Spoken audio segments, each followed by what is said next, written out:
Hey everyone, my name's Jackson Danner with my good friend Omar, and we're doing a special this week, a little bit earlier in the week than we usually do, going over the Route One rivalry because it is getting more attention than it has ever gotten in its short history. Yeah, sorry, I just had to pause and wait for the trains to go by. I'm not sure if you can hear the or not the train, I can't, but I remember those days, and they're yeah, the trainer or whatever, the ships go by on the Hudson. But yeah, the Route One rivalry, Delaware State, Delaware. It is one of the HBCU games getting special treatment this spring. It'll be on ESPN2 at 6 p.m.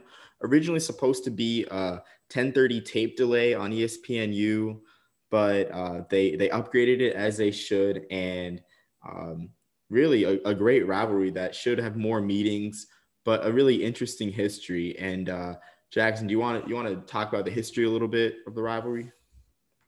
Yeah, absolutely. So, its first series the beginning of the series was actually in 2009. So it's pretty recent, just started pretty much. And it's been one-sided say the least. Delaware has won every single time. Every game thus far has been in Delaware and are in the state of Delaware, yes, but on Delaware University's campus. And then, and Delaware State did not have its first lead in the series until last year when they were up 6-3. You have to give them that. They ended up losing by 18 points, though, 31-13. So it's been one-sided. Yeah, so doing some number crunching on Excel before this, I found that the average margin of victory for Delaware was a 37-11 game for the Blue Hens. Also, too, just under a point for the rivalry start. The first meeting was a playoff meeting in 2007, and that was a Yeah, that's game. right. Sorry, I think I said 2009, but it was 2007, and that was a playoff game, but it was a blowout. It wasn't it like 40 something. 44-7. Yeah, I Yeah, think 44 to yeah. 7. But yeah, the series, and I looked at the Wikipedia page, trust us or not on this, but they had the governor and the Delaware and Delaware State coach announce the series, which started the actual scheduled series in 2009. And again, Jackson is right on when he says that this has been a very one-sided rivalry. Think like Notre Dame Navy, but with like way less meetings and way less competitiveness. Even though in I think it was 2017, there was a 22-3 game that was kind of close. It was an 8-3 game at halftime for Delaware, and into the late stages of the third quarter until Delaware tacked on two late touchdowns to win 22-3. But with all the things considered, pandemic and everything, we kind of think that this is Delaware State's best chance to win it, starting off with this being played in Dover at Delaware State's Alumni Stadium for the first and probably the only home game in this rivalry for like a while. So, I mean, I know this is like a carryover from the fall, questions like this, but do you think there's like home field advantage? Because Delaware State's not allowing fans, but do you think that mental I guess aspect of finally playing against your in-state rivals at home will play a part in this game, Jackson? You know what? It's a mental thing. I feel like that you're finally in your own place and you're fun because like the fact that it's only been at Delaware Stadium like shows like what whoever makes these decisions thinks of it. Like, oh, this is Delaware's game. Like this is a paycheck game. And if you're Delaware State and you're like actually trying to make this a rivalry and like you're actually trying to be competitive, yeah, taking it to your home stadium is going to be a big deal. It's better than a neutral site or playing on the road. So yeah, it's definitely a competitive advantage. It's also a competitive advantage because didn't you say that Delaware State is coming off of a 34 consecutive losing streak on the road? Was it 30? Yeah. Yeah. Yeah. Yeah. So yeah, I'd like to play at home if I had lost 34 straight road games. So um yeah, I would like to see Delaware State kind of use that. It is tough not allowing fans, but at least you're not on the road where you have just done terrible for clearly a long time.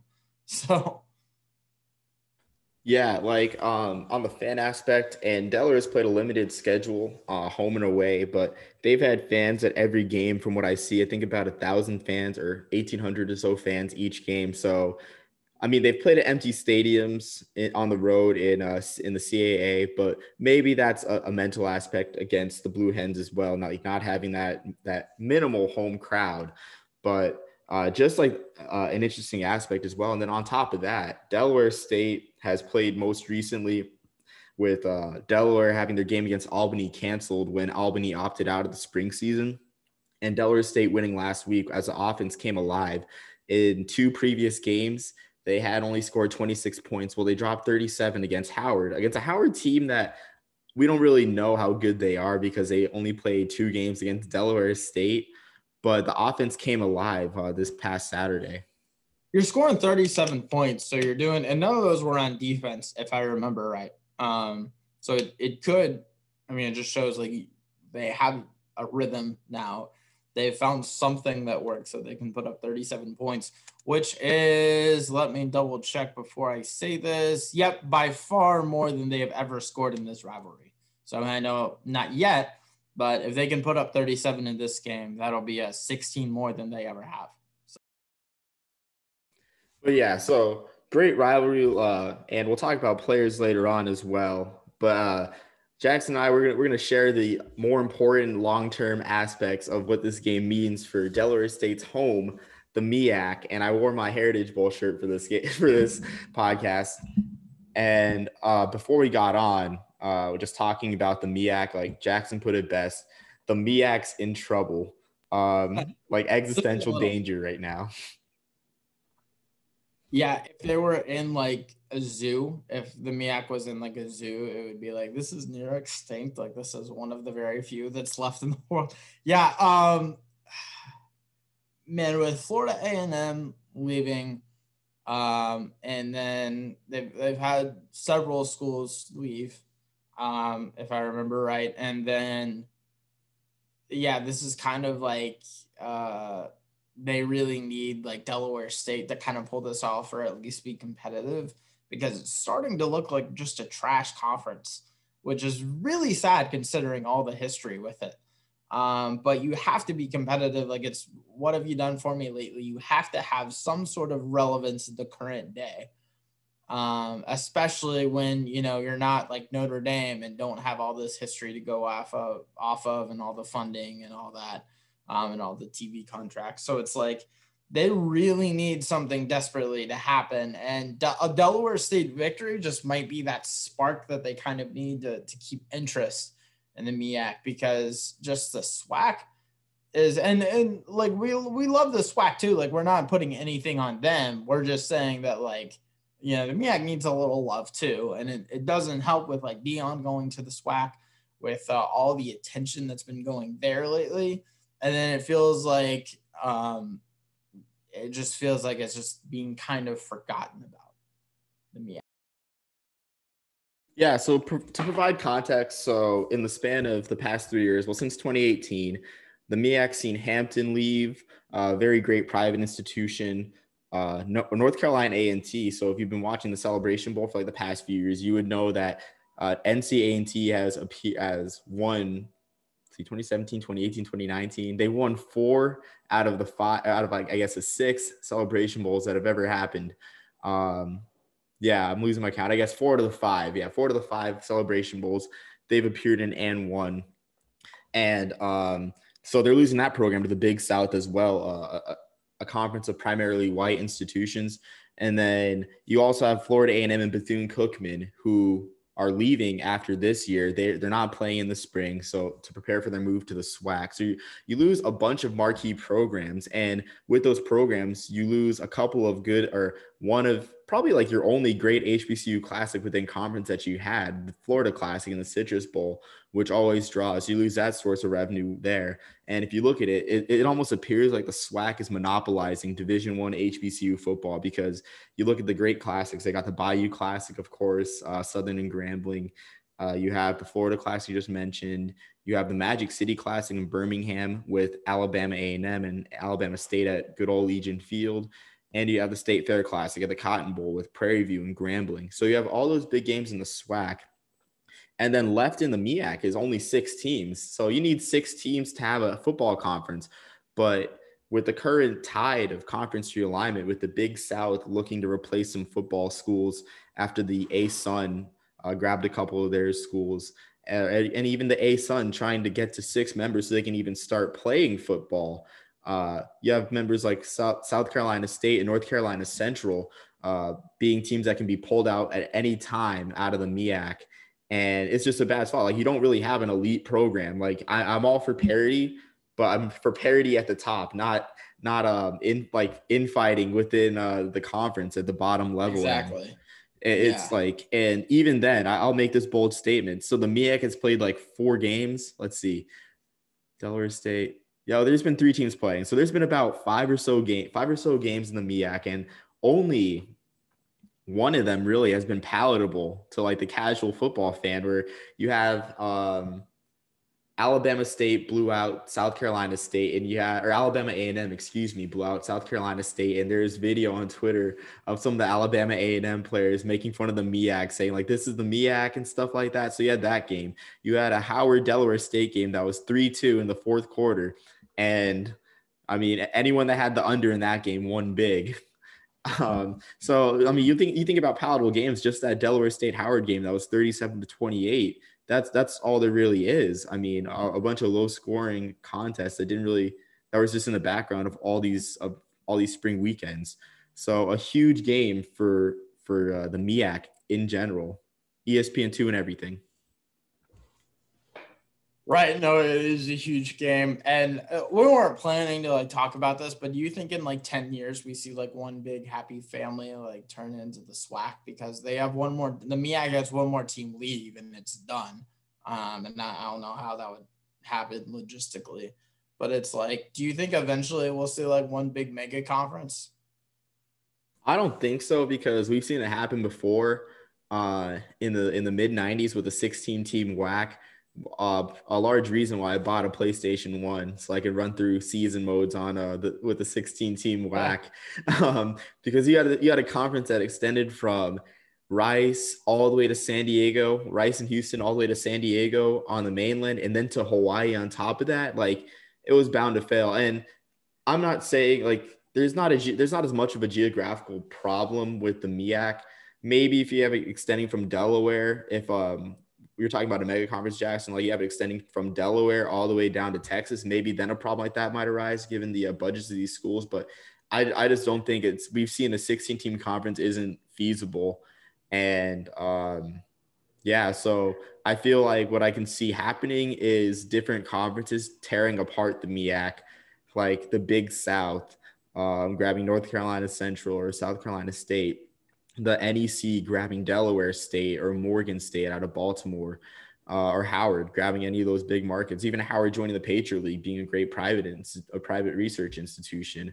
Like, I think that's why this game's huge, because like who's going to want to stay if Delaware State gets embarrassed on national TV on ESPN2? What's stopping schools from joining a conference like the Big South, which had 2 11-win teams last year? Yeah, exactly. And it's also painful. Like you mentioned North Carolina A&T leaving, and that's particularly painful because they were one of those original members in the 70s. And then in that expansion, it was in 1979, both Florida A&M and Bethune-Cookman, like both joined then. So like these schools have been around in the MEAC for a while. It's not like they joined like semi recently. It's like they've been around since nearly the beginning. And so it's painful for them to leave. And then you don't want to see Delaware State just, blow it on this, who's also one of the original teams in the MEAC. They need a win, man. There's no other way to put it. I mean, if not a win too, maybe a close game, but a win makes it so much sweeter. Like, it's just been so one-sided lately, Like, you just need something to kind of get them going. Yeah, and I mean, especially too, like Delaware I think Delaware is like the best team in the CAA as well. Like, it's hard to get a read on the CAA because like they've had opt-outs, so many cancellations. You have teams like New Hampshire only playing 1 game. James Madison's played 2 conference games. Like, I mean, Delaware seems like the best team, and with the pandemic, I guess it just seems like the best year for Delaware State to have a chance at a close game with Delaware being taken out of rhythm. Yeah, for sure. It's yeah, this is the best chance. And do we know like the location of the next few games? Obviously, next year will be at Delaware. Do we know like how far or how much farther it'll be? That I don't think there's any future meetings. Oh, really? Not scheduled Yeah. at least. Okay, gotcha. Yeah, Yeah, something. it's not like an sorry. every year thing either because they skipped 2008, they skipped 2015, they skipped 2018. Like it's not every year. They skip 2020 kind of, but it's in this year. I guess it's the 2020 season kind of. But yeah, this is not an every year thing. So yeah, we very well could see that. Yeah, it's hard to tell with FCS schedules because something that FCS AD athletic directors do a good job of is not scheduling games 10 years ahead.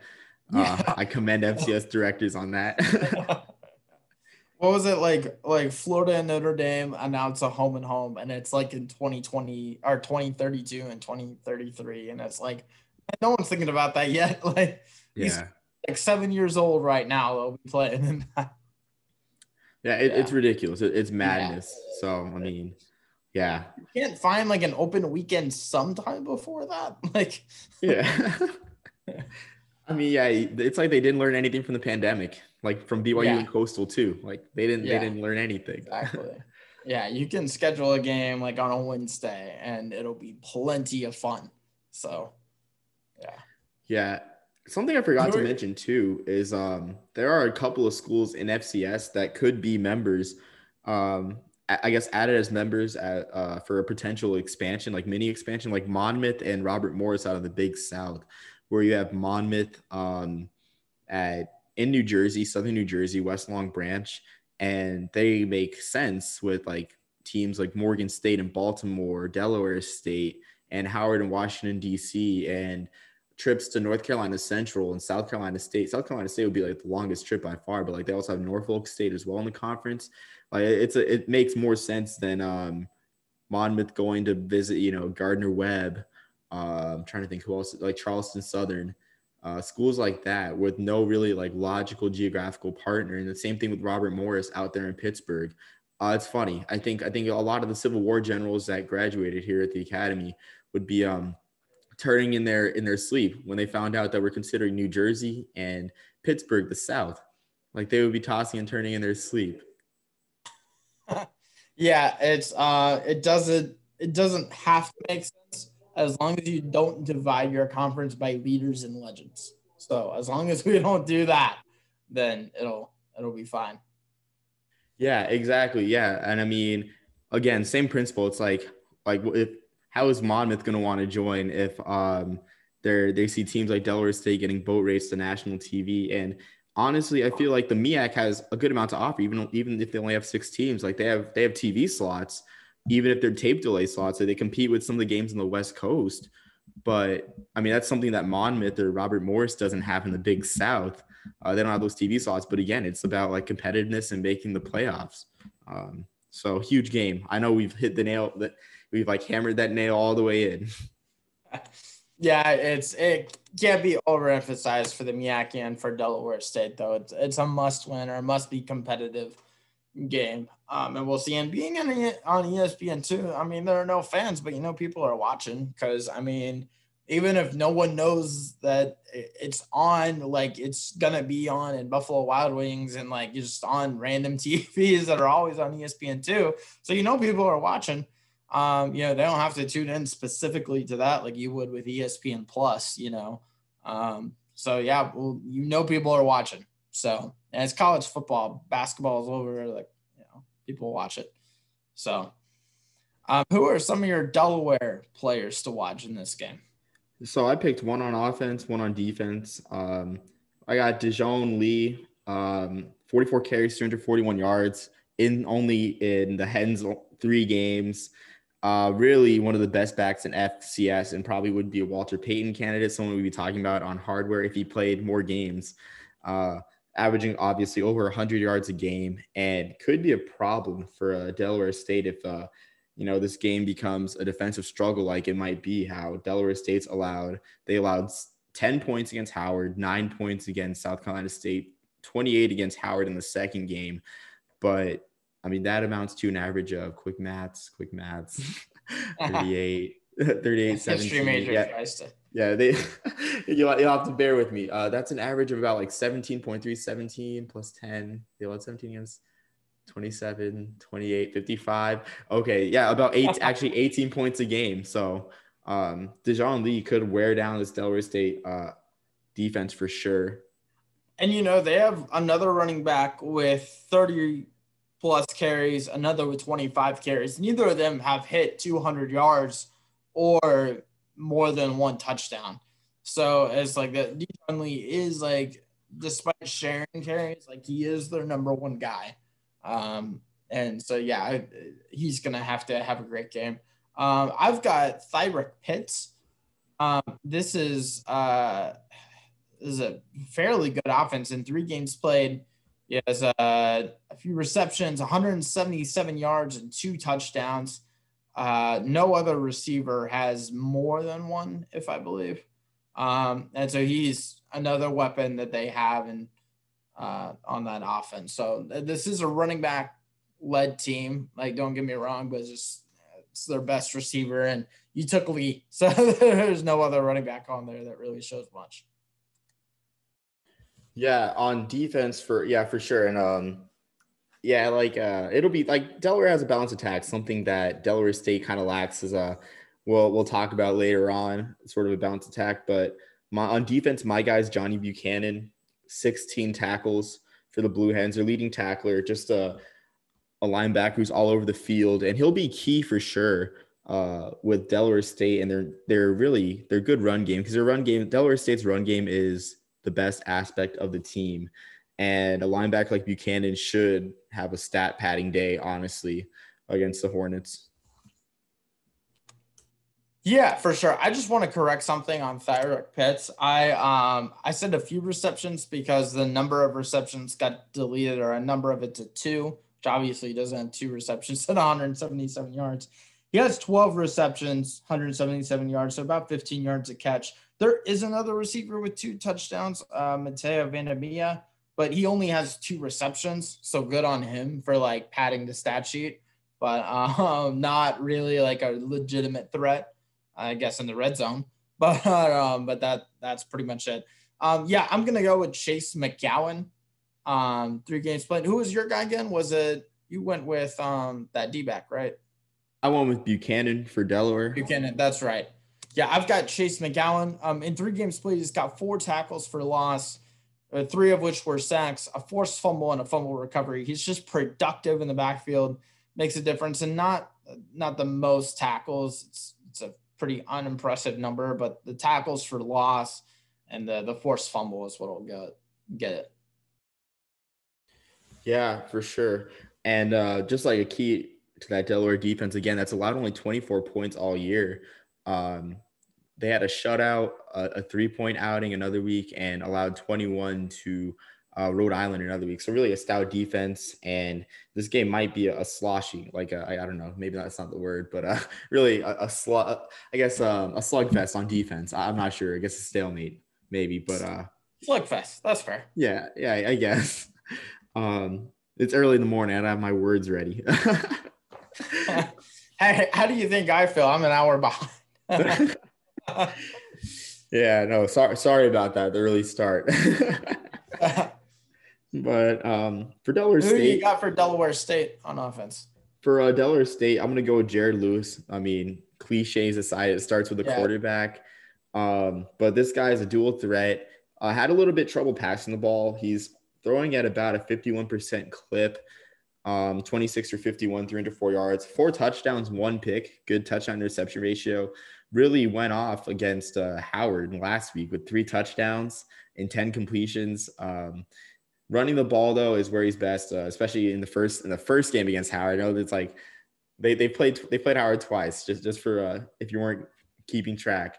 He had 62 rushing yards off the bench, replaced Tyleek Bethea, in the first game and has never looked back. But again, like Jared Lewis is going to have to really have a great game, of course, and take some time off the clock running the ball. Like I don't think Delaware State should focus on passing the ball and everything, but I think they should stay on the field and take the ball out of Dijon Lee's hands and Goss. It was Goss, right, for Delaware State or Delaware for the Blue Hens. Yeah. Trey Gross, 12 receptions, 180 yards, 3 touchdowns, and only one other receiver to have a TD, and he has one. So that is like, if you're gonna see an offensive or a passing touchdown for Delaware State, it's probably gonna be to Gross, 3 times out of 4 statistically. And this is pretty much a running-led team. Gross is a great receiver. It is a running-led team, though. They've got 3 running backs with 19 or more carries, 4 if you count Jared Lewis. And the only guy that really stands out, though, is Wilkerson. He's the only one averaging more than 5 yards a carry, which still isn't that great. And he's the only one with the touchdown.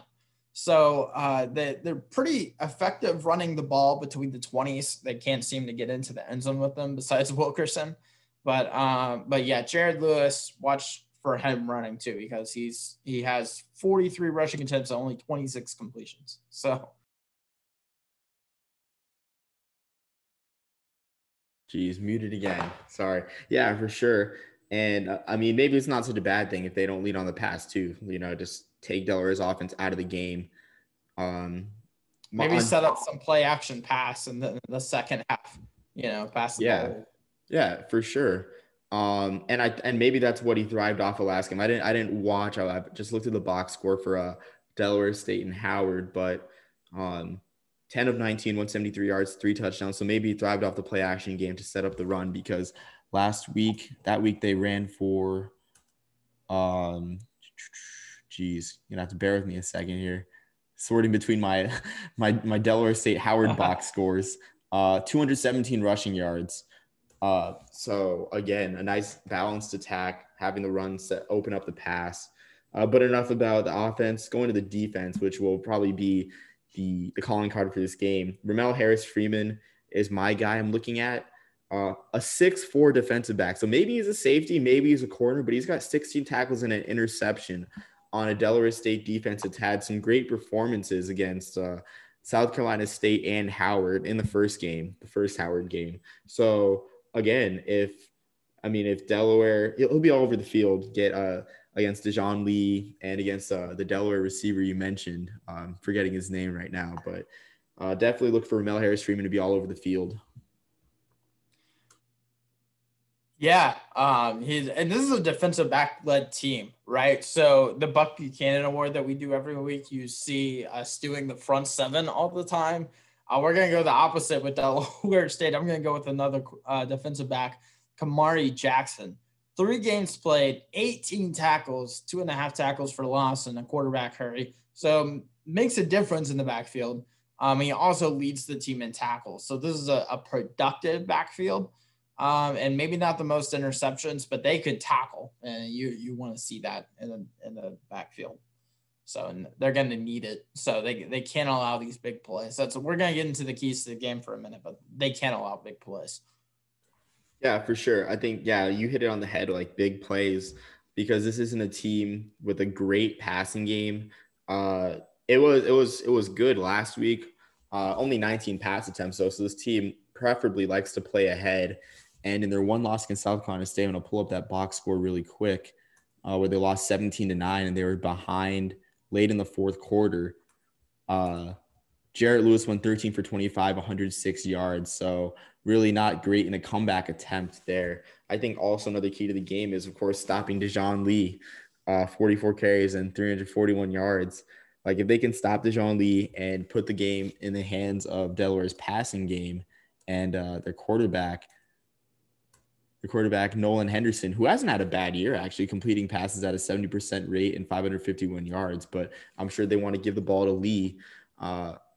But that's my key on defense for Delaware State. Yeah, definitely. They're going to have a great defensive game. And versus Howard, they had like 3 turnovers, right? So they need or 3 defensive takeaways. So they're gonna need that against Delaware State. For Delaware to win the game, what are your keys for Delaware? I think for Delaware is to get ahead quick, like we just said, and stack the box, I think, honestly, and put the ball into Jared Lewis's hands, because when he attempts a lot of passes, like the 25 he threw against South Carolina State, didn't really fare well. But when he has the defense on its heels, when the running game's doing well, running for over 200 against Howard this past weekend, and, he does well, throws for 3 touchdowns, 10 for 19, but it really starts with just stopping the run and putting the ball into Jared Lewis's hands and that passing game, which they might not want to do, like you mentioned with Gross. He had 5 catches and 3 touchdowns last week, but that was against a considerably weaker Howard team. Yeah, absolutely. For Delaware, for me, Delaware State kind of found their rhythm on offense last week. They can't score that many points if they don't have the time. So just chew the clock, take up that play clock every snap, run the ball. You've got 3 competent running backs led by Lee. Just chew that clock and get up early, hopefully. But I mean, if your first drive took like 7 or 8 minutes, that would just be so demoralizing for Delaware State. When you come out with all that hype, all that excitement to finally have this game at home, that would be brutal to start off the game. So I'm gonna go, especially early in the game, chew up that clock and make them stand on the sideline. Yeah, or even punch him in the mouth right away too, Jackson, like they did to start the year they started the year with a kickoff return for a touchdown. So that's literally that's both way to get it done too. Yeah, some special teams. What about Delaware State, who I think we're both pulling for, but what are your keys for that? I think, again, just like keeping hold of the ball, really taking it out of the balanced Delaware attack, and just minimizing mistakes. Like they like a close game for sure. But I think the play action game is going to be huge. Getting Gross deep and everything. But again, I kind of think I'm leaning towards they have to play sort of like a perfect game against Delaware. Yeah, like that's what I'm leaning towards. Yeah. No hate on Jared Lewis.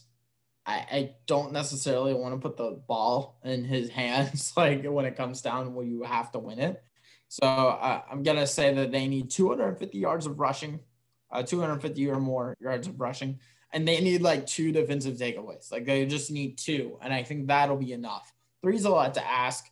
1, I don't see getting the job done when your closest loss is 10 points in the last like 10 years. So, I'm gonna say that those are my 2 big things that they have to hit. Yeah, and I agree for sure. But maybe this will be Jared Lewis's introduction to the country. Maybe a star will be born. Yeah. Hey, it's how much we're talking about it. We'll get him on the Walter Payton Award podcast next week, hopefully. Yeah, possibly on the honor roll. Yeah.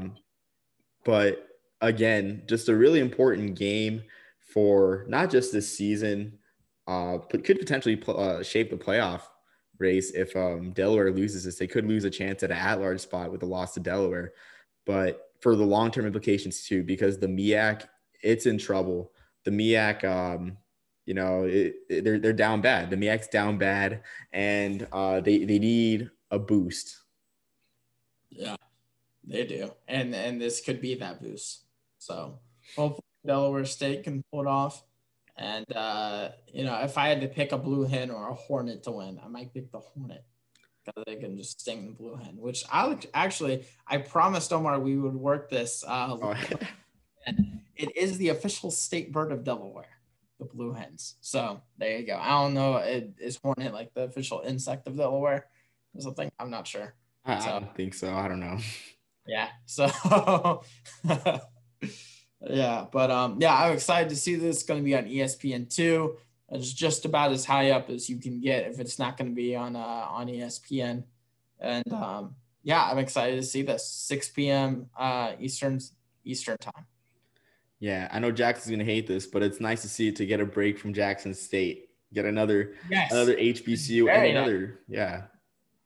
Man, if you look on like the ESPN like college football Instagram page, it's like mostly you see posts about Trevor Lawrence, but when you do see an FCS post, 9 times out of 10 it is about Dion and Jackson State. So they're like, they lost, but look at this great sack or something. That's getting kind of annoying. Like, we love all the love for the FCS and stuff, but it's really love for Dion. It's not really like, man, do they love their brands, and Prime has built his own.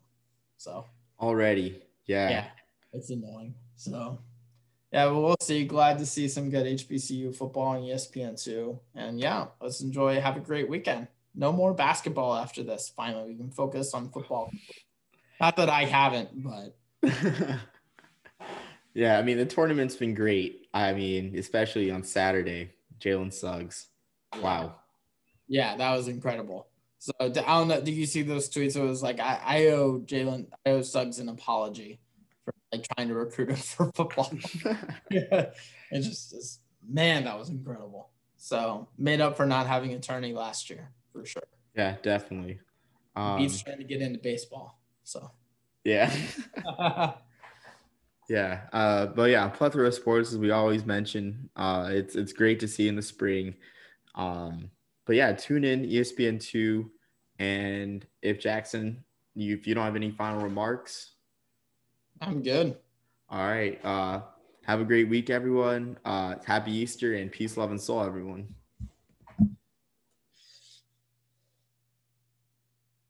Yeah, I think you're muted.